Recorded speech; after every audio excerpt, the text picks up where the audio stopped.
Go. I'm done talking. Okay. Hi, everyone. Welcome to our virtual flag raising. My name is Dr. Devin Hayward. I'm the director of the Office of Diversity, Equity, Inclusion. I hope everyone's staying safe in this, I guess, maybe not once in a lifetime snowstorm, maybe, third time in our lifetime snowstorm. But I first want to acknowledge, before we begin today's programming, that we stand on the lands of the Munsee Lenape, Ramapo Lenape, and Wappinger peoples. But also in this process, I also want to recognize the fact that this land, Jersey City overall, that we stand on is both a space of resistance and activism. And it's important to acknowledge the fact that this land bears these stories. More specifically, we have to acknowledge the work of the Vreeland Jackson brothers, who were two formerly enslaved brothers who purchased land in Greenville in Jersey City, and specifically used their house and their property as a site for the final stop on the Underground Railroad before ferrying people directly into New York City.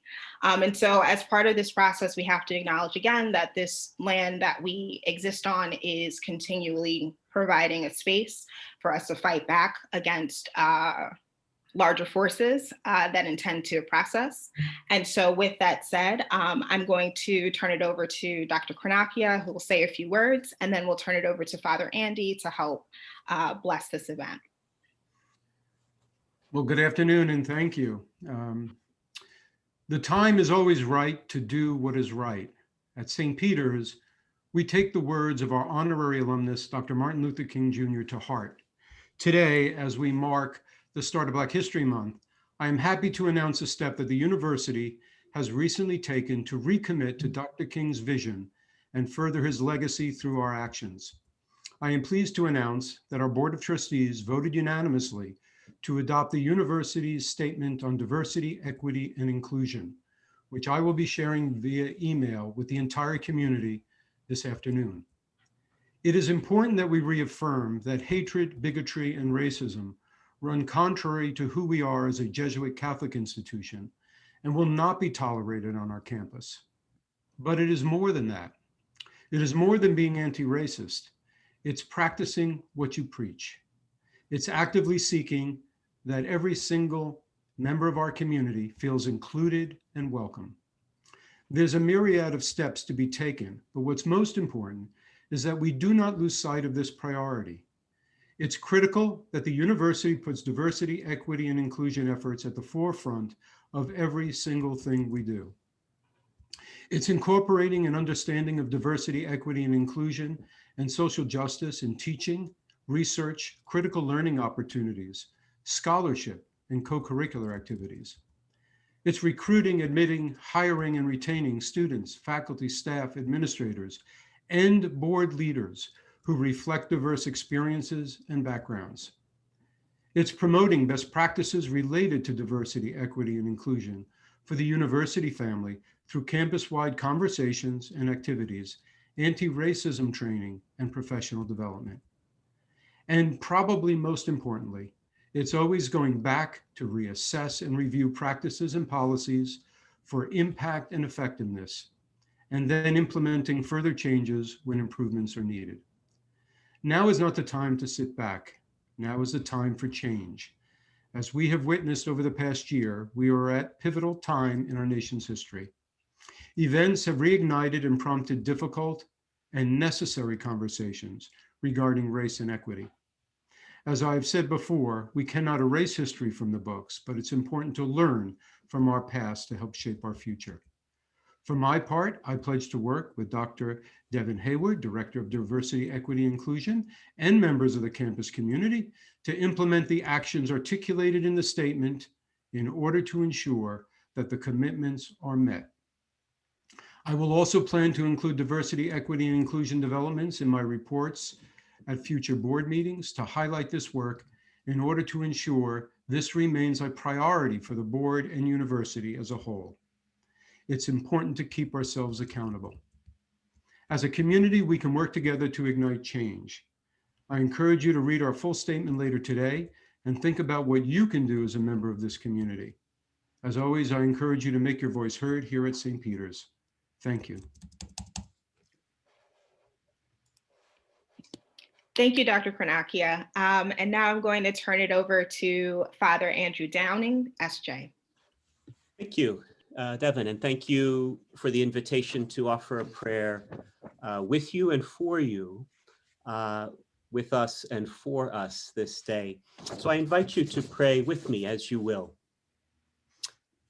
Let us pray. Almighty, ever-living God, you who walk with your people on the paths of history and who guide us into a future we help form through the freedom you gave us. We gather today to begin our observance of Black History Month in an act of remembering the past and of hoping for the future. We recognize the power of memory to know the past in all its glory and its shame, and the power of our voices to tell its stories. As we begin this month, we ask your help to tell and to listen to the stories of our Black brothers and sisters, African and African American, at home and in diaspora, in this country and throughout the world. Among them, there are stories often told and stories yet to be told, stories known to many and stories many have sought to forget. Let all these voices teach us. There are stories of injustice, of suffering and death. Let these voices discomfort us, even anger us. There are stories of justice, endurance, and life. Let these voices inspire us, encourage us. There are stories of the past and of the present. Let us never forget them, for it is strengthened by them that we may look to the future with hope. Loving God, help us to face today and to face our future with courage and with the confidence that our world, your world, can indeed change, that wrongs can be made right, that wounds can be healed, that lives can be made new. Armed with a knowledge of our past, let us hold to a dream of a world which realizes justice, liberty, equality for all people, Black and white, brown, all people. And let this knowledge teach us how we can work to achieve that dream. But now, may God bless the efforts of the St. Peter's University community this month to remember the past, to listen and learn in the present, and to strive toward a better future. And may God this day bless us all, but most especially our Black brothers and sisters among us, Christian and Muslim, those who call upon your name and those who do not. May all know they are valued in our community, and may they share their lives with us all. Amen. Amen. Thank you, Father Downing. And so with that, I will turn it over to Fatima, who will help to introduce our student groups. Hi guys, my name is Fatima and I am the president of the Black Action Committee Pride and as well as the treasurer for the Students for Peace and Justice. I'm also a senator for our class, but that's all kind of like boring stuff that I just had to get through really quick. So we're gonna start off, first, thank you all for coming to our flag raising event. And we're gonna start off with the Desi Club, who were kind enough to give us a recording, although they won't be here to be live. So the recording is from Leba Sufyan. Okay, so I'm gonna share my screen so I could play the video really quickly.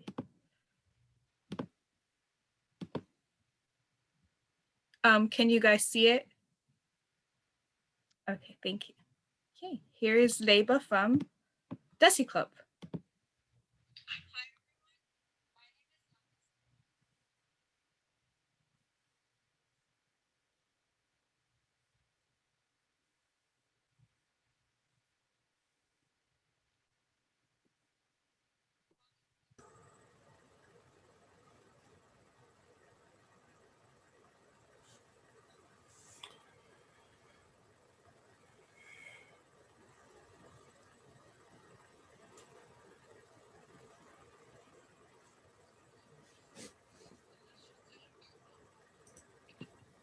Janine, I don't know if you can see the messages. We can't hear anything. How do I do the sound? I think that you have to share your audio. Yeah, do you have your if you don't have speakers in your ear, it'll work. Yeah, but how do I share the audio? Here, let me, There's the button to click. Oh, where you hold on. share Okay. about the I think share. I think I just did it. Sorry. no problem. Zoom. Hi everyone, my name Yeah. is Laiba Sufyan. I'm a sophomore student at the St. Peter's University and the president of the Desi Club. As we celebrate the Black History Month, all the Black activists comes to our mind. For instance, MLK, Malcolm X, Ella Baker, and many more who took their time out to fight for the Black rights. They helped to change the history. This month reminds us to be strong and powerful. It doesn't matter what color we are, we all should celebrate this. Because you know the struggles that the Black leaders went through.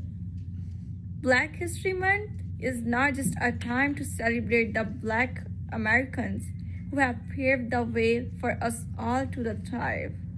It is also a time to consider how we can create more justice in our daily lives. How can we make schools become places in which all the students, especially the African American students, thrive? There is still discrimination out there. There is still discrimination in all the parts of the world, in all the parts of the United States. But we should still fight for what we believe in. We should still fight for getting what's right for us. Thank you guys for watching.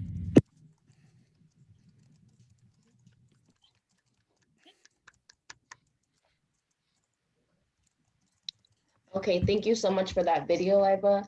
And now for Lasso, we have Karen Canales that's going to be live. So Karen, if you're ready. Sure. Hi, everybody. My name is Karen Canales, and I'm representing the Latin American Service Organization today, also known as LASSO. So we prepared something to say today. On behalf of LASSO, we would like to celebrate with everyone the beginning of Black History Month. In the past year, we have been tried as a nation, ranging from the destructive nature of a global pandemic to the repeated events of racial injustices, as well as the lack of proper leadership, which further inflamed these issues. The past years have created widened rifts between races, genders, religions, and people. We must be retrospective as a nation and come to the realization that the work of various past civil rights activists, such as Martin Luther King Jr., is still far from over. As allies to the Black community and to our Afro-Latino brothers, sisters, and non-binary communities, we stand with you and for you in progressing a nation where we do not remain silent to injustices and fight against stereotypical biases that exist. We must hold accountable the leaders of this country to truly progress, for people to understand that racism still exists and that it was not long ago, as many tend to argue. For all my non-Black Latin folks and for everyone from every background, it is important that we learn the true history of what the Black community has gone through for hundreds of years and listen to them. Change has been way overdue and it must happen now. May we all uplift their voices and content all throughout the year, every single day, through their art, knowledge, businesses, etc. We extend our love to everyone in the Black community, and please know that you are not alone. Thank you.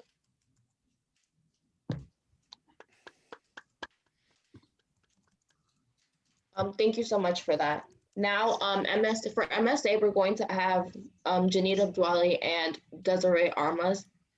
I feel like I low-key said that wrong, but you guys can introduce yourselves because I feel like I low-key botched it right now, and that's so terrible because I know you guys. Anyways, so we have Des and Janine that are going to give us a video for MSA. So turning it over to you guys. No, you Okay. actually pronounced my name right. Oh wait. And Des is now the co-host. Oh, beautiful. Okay. So I'm gonna try to do this. Just let me know if you can hear it. Oh, I don't have anything pop up here when I put share screen. Let's try one of It these. doesn't let me. Try it now.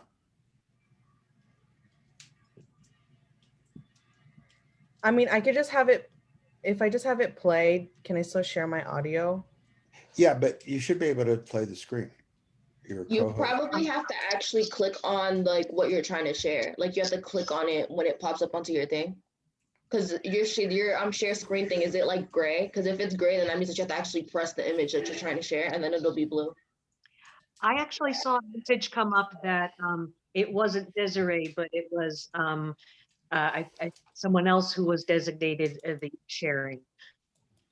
Oh, by accident. whoever was sharing before has to stop sharing. Oh, me, I stopped sharing. Okay, don't get attitude. But Yo, Janine, just let Janine play it. Okay, You I'm gonna have try the access. volume again this time. Just let Yes. me know. Sorry, students don't get Zoom training in my defense. Okay.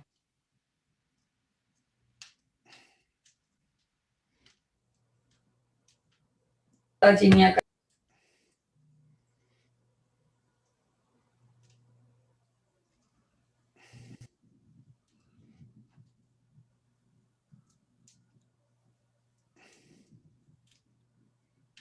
you guys see the screen? yes. I'm gonna play it. So this is poet Sadia Bashir. For when my niece grows up with too much backbone for men to kneel before her stand and a tongue as sharp as fire, and she asks me, Auntie, what do you do with skin that screams terror?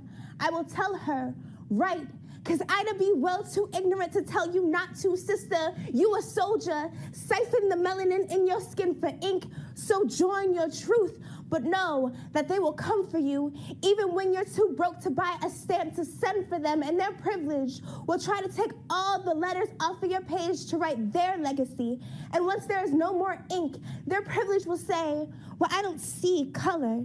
So ask God to make you of ink, for when you are broken and bloody from them, you can rewrite your legacy by tenderly caressing your skin, because there's an angel in you, and God sent you a book that rhymes so that you could define the divine in you. Name one of our prophets who wasn't a poet, whose tone was more of suns to shine for you. And she will ask me, what kind of poetry does your skin love to recite? And I will tell her, I'm into writing poems that breathe like survivors, for writers never die. We make heartbeats out of syllables and an eternity out of semicolons. For when my niece grows up with too much backbone for men to kneel before her stand and a tongue as sharp as fire, and she asks me, Auntie, what do you do with skin that screams terror? I will tell her, let it be heard, for your skin is the most supreme spoken word. So I just want to also read the caption that she wrote for the video, because I think it's really important and her words are very powerful. So I hope we all listen to what she has to say. She said, my poem for Leanne, I wrote it days after my niece was born. I always wanted a niece. I always had a longing for helping shape young Femi's lives to be so much better than generations before them. I dealt with a lot of anti-Blackness in the Muslim community growing up. I wanted to create a reminder to my niece of who she is, why that's important and powerful, period. I just thought it was really important to hear her say this and talk about the anti-Blackness community and hear it from her perspective and how she performs it, because within our own group, we've talked about anti-Blackness within our communities, but I'm not a Black Muslim woman. I will never be able to experience that the way she is. A lot of us in the MSA are not. So we wanted to share this with you, and we hope that it was as powerful for you as it was for us. And she does have a poetry book on Amazon that we'll be sharing the link in the chat, because we think it's really important to support artists like her. So with that, I'm gonna stop sharing. Thank you.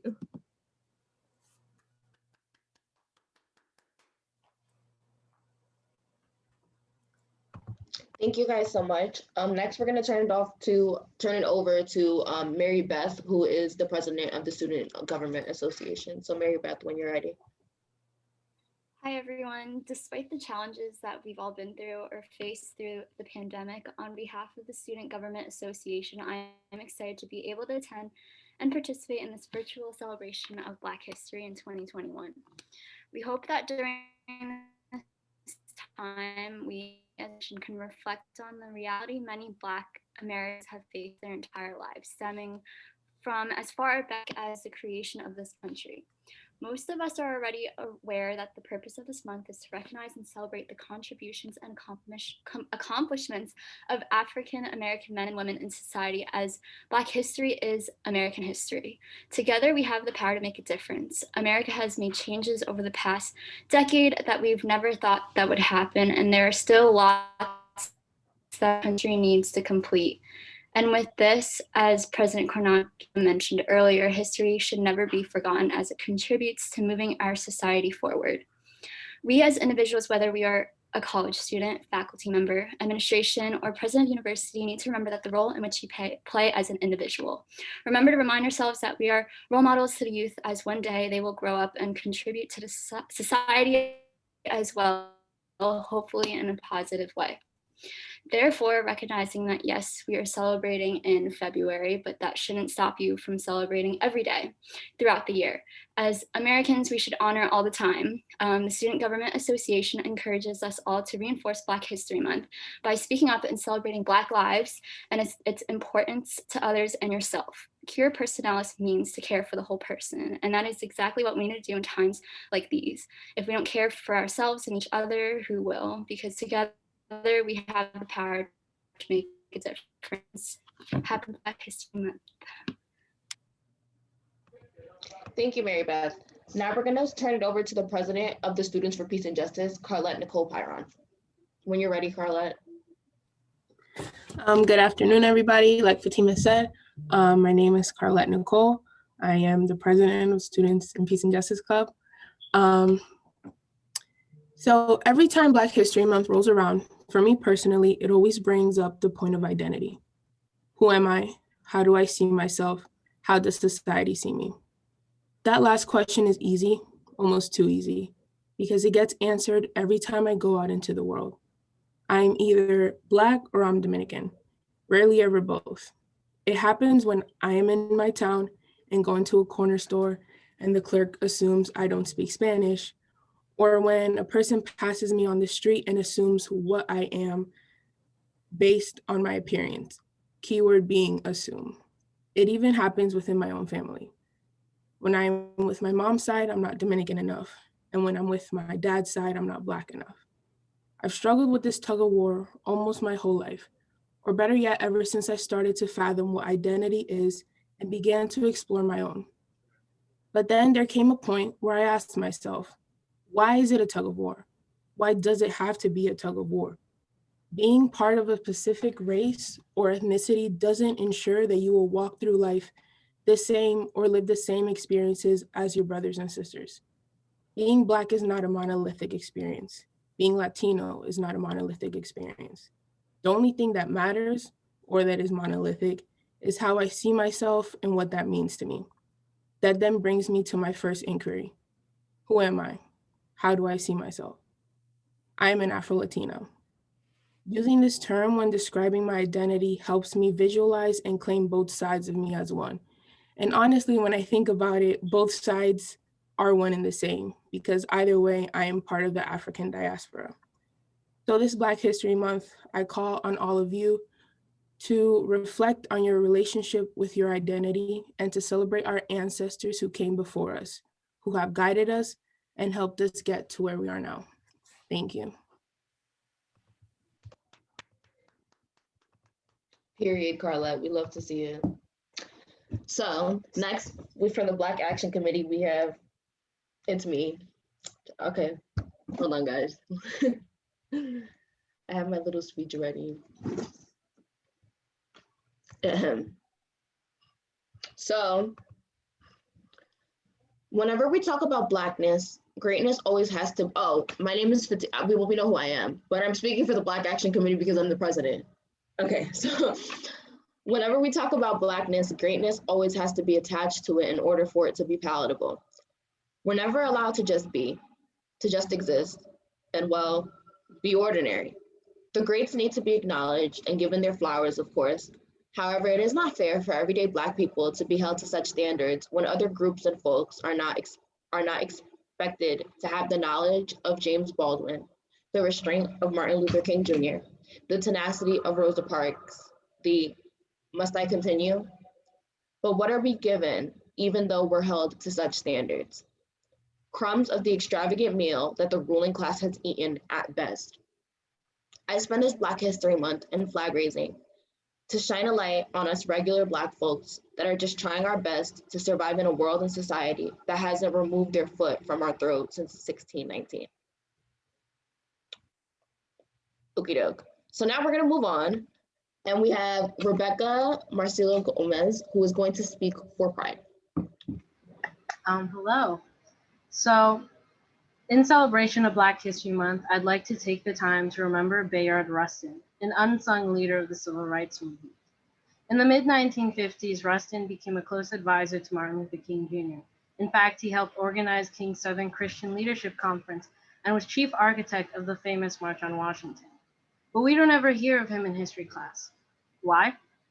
Because in 1953, Rustin was arrested for being gay. He spent 50 days in jail and had to register as a sex offender simply because he loved men. It would take 67 years before he was pardoned for this crime. So he took a back seat in the movement and his story goes untold. This Black History Month, we recognize that the fight for civil rights and LGBTQ+ rights are intrinsically linked. So let's take the time to remember and celebrate those who live at the intersection of being queer and being Black. Alice Walker, Alvin Ailey, Andre Leon Taylor, Angela Davis, Audre Lorde, Bessie Smith, Bill T. Jones, County Cullen, Daryl Stevens, Marsha P. Johnson, Moms Mabley, James Baldwin, Stormy Delivery, Ernestine Eckstein, Barbara Jordan, Miss Marjorie Griffin Gracie, Willie Ninja, Emil Wilbekin, Glenn Burke, Kyla Dave Fratis, and so many more. Authors, actors, musicians, athletes, lawyers, trailblazers, each in their own right. These movements cannot survive without the other, nor can one succeed while the other continues to suffer. As James Baldwin said, neither love nor terror makes one blind. Indifference makes one blind.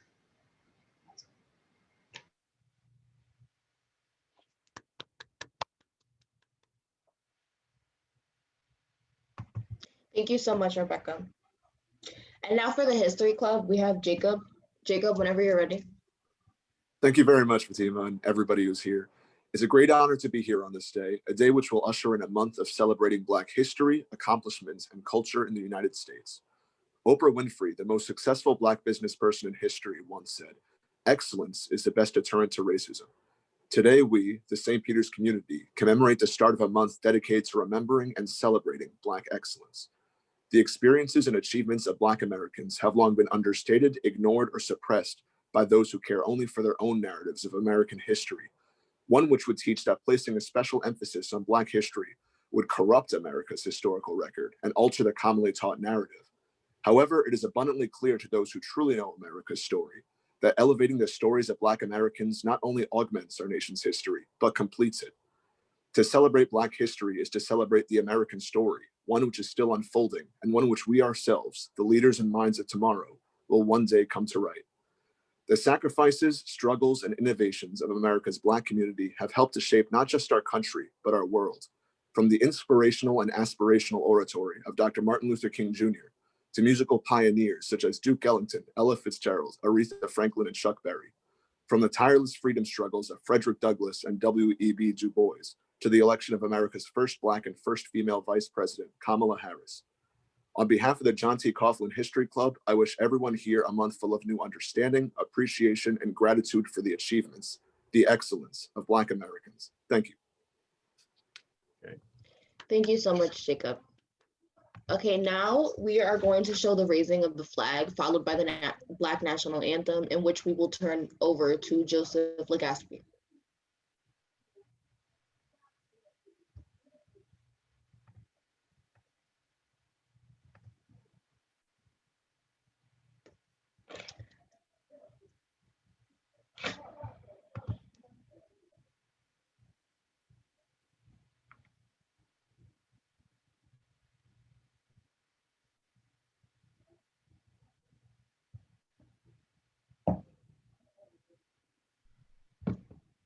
I am proud to introduce one of Scola's graduating senior, Luigi Marie Theodore. We recorded this song last Friday, so please enjoy. I just want to make sure I share the audio as well for you to enjoy the video.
Can you hear it? No, it seems like it's pretty split. Some people are saying that they can hear.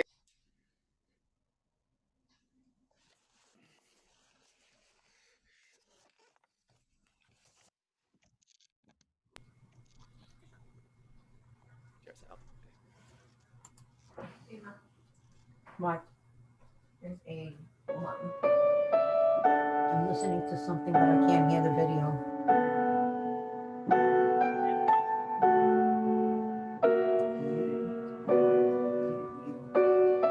What? Mute yourself.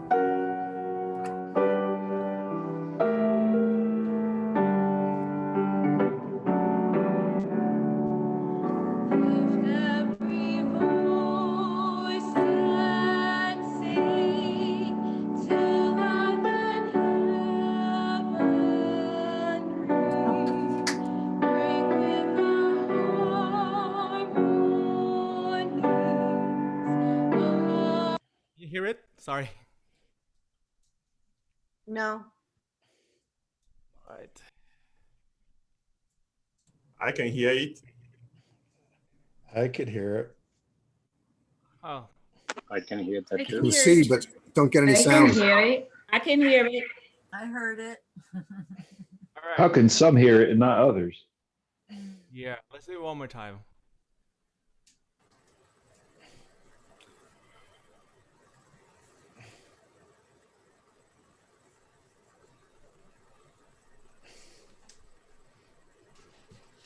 Yeah, if everybody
Joseph, I think you're gonna have to unmute yourself so that we can hear it because I can't hear anything. I don't know.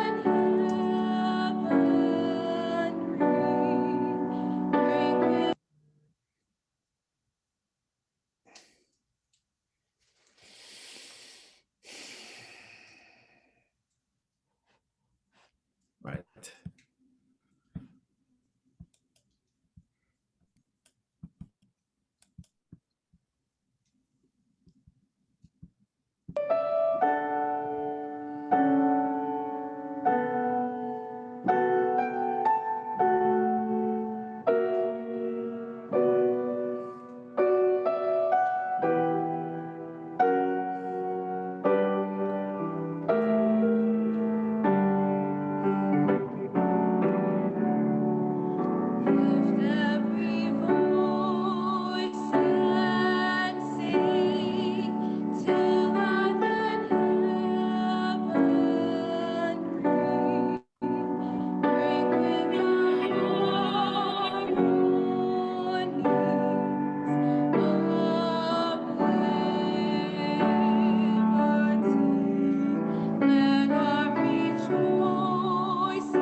Okay, I think that was everything.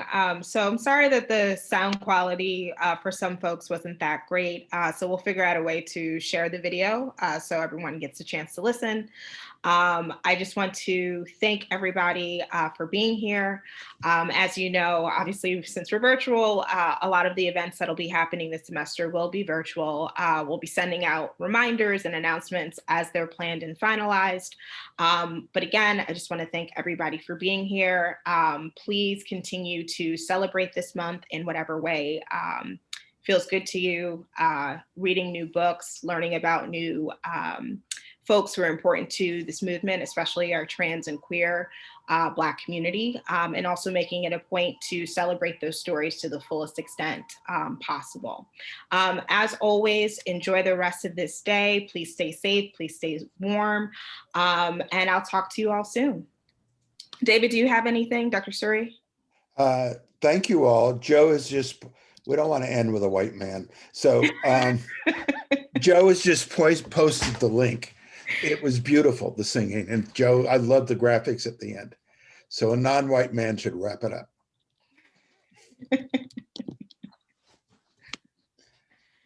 Anything else? Okay. Well, thank you all, and we'll talk soon. Have a great afternoon, everybody. Bye, everyone. Thanks, Dr. Hayward. Thanks, Dr. No worries.